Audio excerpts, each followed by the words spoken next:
Hello everyone, আসসালামু আলাইকুম। সবাইকে অসংখ্য ধন্যবাদ জানাচ্ছি যারা আমার চ্যানেলে টিউটোরিয়ালগুলো ধারাবাহিকভাবে দেখছেন এবং আমার ক্লাসগুলো বারবার ফলো করছেন। তো আমি মূলত C C plus plus Java Python এর উপরে অসংখ্য টিউটোরিয়াল তৈরি করেছি। পাইথনের উপরে নতুন নতুন ক্লাস এখন দিতেছি, ঠিক আছে, রেগুলার।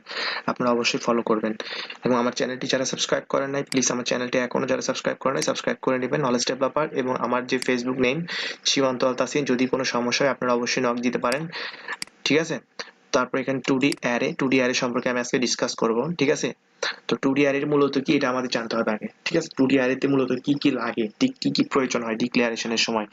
তো 2D অ্যারেতে ডিক্লারেশনের সময় মূলত এখানে কয়েকটা জিনিস আমাদের ভেবে দেখতে হবে। একটা হচ্ছে ডাটা টাইপ, দেন হচ্ছে অ্যারে নেম, রোল সাইজ এবং কলাম সাইজ, ঠিক আছে। তো চলুন আমরা 2D অ্যারে সম্পর্কে একটা কোডিং এর মাধ্যমে আমি একটা প্রোগ্রাম সলভ করি, ঠিক আছে। তো ধরেন আপনাদের শ্রেণীকক্ষে আপনি দুইটা শ্রেণীকক্ষের মানটি বের করতে চাচ্ছেন। দুইটা শ্রেণীকক্ষের আপনি ম্যাথে কত পেয়েছেন সেটা বের করতে চাচ্ছেন, ঠিক আছে, বা ইংলিশ সাবজেক্টে কত পেয়েছেন এই স্টুডেন্টের মানগুলো বের করতে চাচ্ছেন, ঠিক আছে। তো তার জন্য আমাদের ফার্স্ট অফ অল যেটা করতে হবে সেটা হচ্ছে যে আমাদের ভ্যারিয়েবল মানে আমাদের যে 2D অ্যারেটা ওইটা ডিক্লেয়ার করতে হবে, ঠিক আছে। তো ডিক্লারেশনটা হচ্ছে এভাবে হবে। ফার্স্টে আমরা ডাবল নিব, ডাবল কেন নিলাম, এই যে ডাটা টাইপটা নিলাম কি আমরা ডাবল টাইপের, ঠিক আছে। দেন নিব আমরা অ্যারে নেমটা কি নিব, আমি ধরেন ম্যাথ নিলাম, ম্যাথস, ওকে। আর আমি এখানে আরেকটা কাজ করব, এটা হচ্ছে রো সাইজটা আমি কত দিব, রো সাইজ দিব ধরেন 2। দেন কলাম সাইজটা দিব, হ্যাঁ কলাম সাইজ দিব আমরা 5। তো 25 কেন নিলাম আমি আপনাদেরকে একটু বলি। 25 হচ্ছে এখানে এখানে 2 হচ্ছে দুইটা শ্রেণীকক্ষ। সাপোজ দুইটা শ্রেণীকক্ষ, একটা হচ্ছে ক্লাস 6 ধরেন আরেকটা ক্লাস 7, দুইটা শ্রেণীকক্ষ। আর এখানে 5 জন করে দুইটা শ্রেণীকক্ষে স্টুডেন্ট আছে, মানে ক্লাস 6 এ আছে 5 জন, ক্লাস 7 আছে 5 জন। তো এদের যে ম্যাথে যে মার্কসটা আমি এটা বের করব। তো তার জন্য আমার ফার্স্টে কি করতে হবে, তার জন্য আমার ফার্স্টে এখানে ডিক্লেয়ার করে নিতে হবে, মানে ইনিশিয়ালাইজ করে নিব। ইনের মধ্যে থাকবে ইন্টিজার ডাটা টাইপে এখানে আমি কি নিব, যেহেতু আমি চাচ্ছি একটা ক্লাসের মধ্যে কি থাকে, অবশ্যই সেই ক্লাস থাকে এবং সেই ক্লাসের মধ্যে মানে দুইটি শ্রেণীকক্ষে কি থাকে, ক্লাস 6 এবং ক্লাস 7 কি থাকে, একটা ক্লাস থাকে আর একটা কি থাকে, রোল থাকে, সেই স্টুডেন্টের রোল থাকে, ঠিক আছে। তো ক্লাস 6 এর জন্য এবং ক্লাস 7 এর জন্য এবং রোল থাকবে, সেজন্য আমি রোলকে এখানে ইনিশিয়ালাইজ করে নিলাম, ঠিক আছে, ইন্টিজার ডাটা টাইপ করে নিলাম। তো এবার থাকবে ডিক্লারেশন করে নিলাম। তো এবার থাকবে আমি কি কি চাচ্ছি, এবার আমি একটা ফর লুপ চালাতে চাচ্ছি, ঠিক আছে। ধরুন আমি একটা ফর লুপ চালাবো, সেই ফর লুপটা দুইটার জন্য হবে, একটা হচ্ছে ক্লাসের জন্য হবে আর একটা হচ্ছে রোলের জন্য হবে। তো চলুন ফার্স্টে ক্লাসের জন্য চালাই, তাহলে সি ইকুয়াল 0, 0 থেকে শুরু হবে, then C greater than less than 2, মানে 2 এর আগ পর্যন্ত চলবে, ঠিক আছে, এবং সি প্লাস প্লাস, ঠিক আছে। আমরা অবশ্যই বুঝতে পারছি, কারণ আমরা এখানে কি করেছি, ফার্স্টে ক্লাসের জন্য নিয়েছি, ক্লাসটা কত থাকবে, তো দুইটি ক্লাস, যেহেতু আমরা 2 এর আগ পর্যন্ত 0 নাম্বার ইন্ডেক্স থেকে 2 নাম্বারের আগ পর্যন্ত, মানে 1 নাম্বার ইন্ডেক্স, 1 0 আর 1 মানে দুইটা ক্লাস। এবার হবে কতজন স্টুডেন্ট আছে এই জন্য, ঠিক আছে। এর জন্য আমরা কি নিব, আরেকটা নিব, লুপ নিব। তো সেই লুপটা হবে ফর লুপ, অবশ্যই সেটা ফর লুপ হবে। ফর লুপের মধ্যে থাকবে রোলের জন্য আমরা করতেছি রোল 0 থেকে শুরু হবে, অবশ্যই সেটা কত আগ পর্যন্ত, 5 এর আগ পর্যন্ত হইতে হবে, ঠিক আছে। তাহলে আর ইকুয়াল আর লেস দেন 5, তাহলে 5 এর আগ পর্যন্ত সে রোলটা অবশ্যই থাকবে এবং আর প্লাস প্লাস করতে হবে, ঠিক আছে।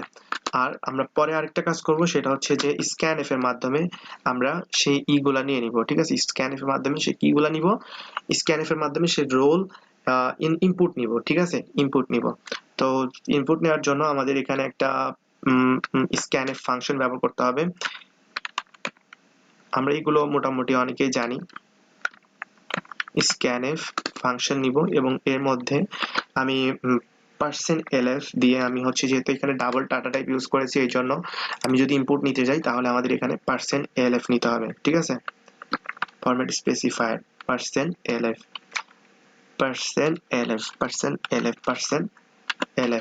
ওকে। %lf নিয়ে আমি কি চাচ্ছি এখানে, অ্যাম্বারস্যান্ড, সেই ইনপুটটা আমি নিব, ঠিক আছে। তো সেই ইনপুটটা নিব অ্যাম্বারস্যান্ড দিয়ে, এখানে ম্যাথ নামের যে ভ্যারিয়েবলটা রয়েছে, ভ্যারিয়েবল নেম বা আমরা যেটাই বলি ভ্যারিয়েবল নেমটা রয়েছে, সেটাকে আমরা এই যে এটাকে কল দিব, ম্যাথ নামের যে অ্যারে নেমটা রয়েছে, ম্যাথ নামের যে অ্যারে নেমটা রয়েছে ম্যাথস, ওকে। ম্যাথস নামের এই অ্যারে নেমটাকে আমরা এখানে নিয়ে নিব এবং তার আমাদের যে ইন্ডেক্স গুলো থাকবে, একটা হচ্ছে কলামের জন্য আরেকটা হচ্ছে রো এর জন্য, আরেকটা হচ্ছে কলামের জন্য। ঠিক আছে, তো কলামের জন্য আমি কলামের মধ্যে কি নিয়েছি, আর, মানে সেই স্টুডেন্টের রোল নিয়েছি। ঠিক আছে,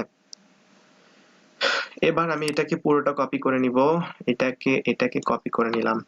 ঠিক আছে, আমি এটাকে জাস্ট কপি করে নিয়ে আমি এরপরে পেস্ট করে দিব।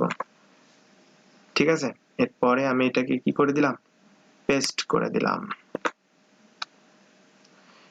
পেস্ট করে দিলাম। আর আমাদের এখানে জাস্ট হচ্ছে একটা কাজ করতে হবে, সেটা হচ্ছে যে ইনপুট নিলাম, এবার আমাদের আউটপুটটা প্রিন্ট করতে হবে। ঠিক আছে, তা আউটপুট প্রিন্ট করার জন্য আমি এখানে প্রিন্টএফ যে ফাংশনটা এটা নিয়ে নিব। ঠিক আছে, প্রিন্টএফ ফাংশন, আর এই ফাংশনের মধ্যে আমার থাকবে কি, থাকবে ক্লাস থাকবে। ঠিক আছে, আমি কি চাচ্ছি, ক্লাস, হ্যাঁ ক্লাস পার্সেন্ট ডি দিয়ে আমি ক্লাস নিলাম। আর আমি এবার রোল নিব, roll roll percent,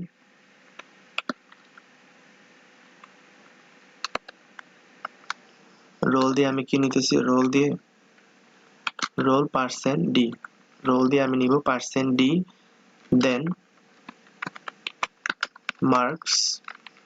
marks LF, percent LF, দেন নিউ লাইন নিয়ে নিলাম। আর এখানে অ্যাম্বারসেনের মধ্যে আমার একটা কাজ করতে হবে, সেটা হচ্ছে যে এখানে সি ইকুয়াল সি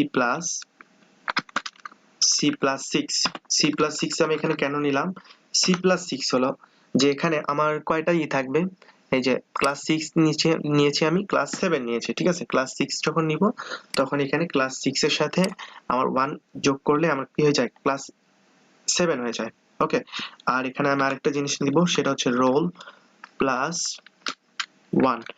তো আমি এখানে প্লাস ওয়ান কেন করলাম, প্লাস ওয়ান করার কারণ হচ্ছে যে আমার যে এখানে রোল আছে, এই যে আপনারা এখানে দেখে থাকবেন যে রোলটা একটি স্টুডেন্টের কি থাকে, রোল থাকে। তা পাঁচজন স্টুডেন্ট নিয়েছি আমি। ঠিক আছে, এই যে পাঁচটা স্টুডেন্ট নিয়েছি, তো পাঁচটা স্টুডেন্ট কবে থেকে শুরু হবে, ওয়ান থেকে শুরু হবে, মানে 0 নাম্বার ইন্ডেক্সকে তাহলে আমি মানে একটা ইনক্রিমেন্ট করতে চাচ্ছি, তাহলে 0 নাম্বার ইন্ডেক্সের সাথে যদি আমি ওয়ান যোগ করি তাহলে কি হয়, 1 নাম্বার ইন্ডেক্স হয়। ঠিক আছে, তো 1 2 3 4 5, তাহলে আমি এখানে প্লাস ওয়ান করে দিলাম, দিয়ে আমি এখানে জাস্ট হচ্ছে একটা চেঞ্জ এনে দিলাম।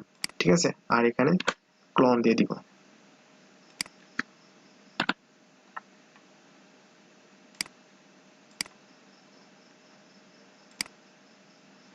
তো এবার যদি আমি কোডটি রান করি, রান করে আপনাদের দেখাই, তাহলে এখানে দেখেন অবভিয়াসলি রান হবে।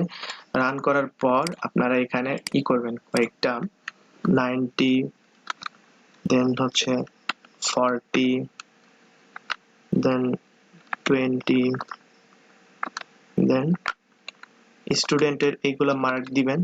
ঠিক আছে, 80, ওকে, পাঁচটা, আপনাদের পাঁচটা, দুইটা রো, তাহলে পাঁচটা কলাম হবে। ঠিক আছে, তো সেকেন্ড রোতে যে দিব আমি, ধরেন 60, 70, 40, 20, 30, 20, আমি এন্টার করলাম। এখানে কি দেখাচ্ছে দেখেন, ক্লাস সিক্স এর জন্য, এই যে এখানে একটু দেখেন। ঠিক আছে, এখানে একটু ফলো করেন।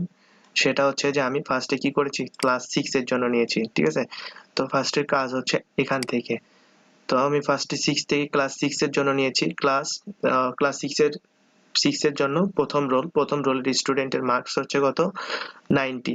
ঠিক আছে, দেন ক্লাস সিক্স এর জন্য সেকেন্ড রোলের স্টুডেন্টের মান হচ্ছে 40।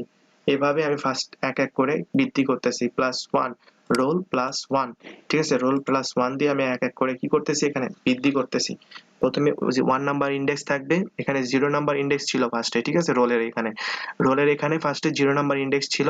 এখানে আমি কি করেছি, এখানে এর সাথে মানে রোলের সাথে আমি এক প্লাস করাতে এখানে 1 নাম্বার ইন্ডেক্স থেকে দেখাচ্ছে। ঠিক আছে, 1 2 3 4 5 এক করে প্রতিবার ইনক্রিজ হয়ে দেখাবে। দেন ক্লাস সেভেন এর জন্য দেখাচ্ছে, ক্লাস সেভেন এর জন্য সেম একই প্রসেসে এখানে কাজ হচ্ছে। ঠিক আছে, রোল 1 2 3 4 5 6 7, 5 পর্যন্ত। ঠিক আছে, তো আজকের মতো এই পর্যন্ত। ইনশাআল্লাহ 2D অ্যারেতে আপনাদের আর নেক্সট টাইম থেকে কোনো প্রবলেম থাকবে না, আপনারা ডিক্লারেশন কিভাবে করতে হয় এবং একটা দুইটা শ্রেণীতে আপনি কিভাবে মার্ক নিবেন, স্টুডেন্টের মার্কগুলো আপনি কিভাবে ক্যালকুলেশন করবেন যে কার মার্ক কতটুকু, এটা আমি আপনাদেরকে দেখালাম। ঠিক আছে? তো সবাই ভালো থাকবেন, সুস্থ থাকবেন। ধন্যবাদ। আসসালামু আলাইকুম।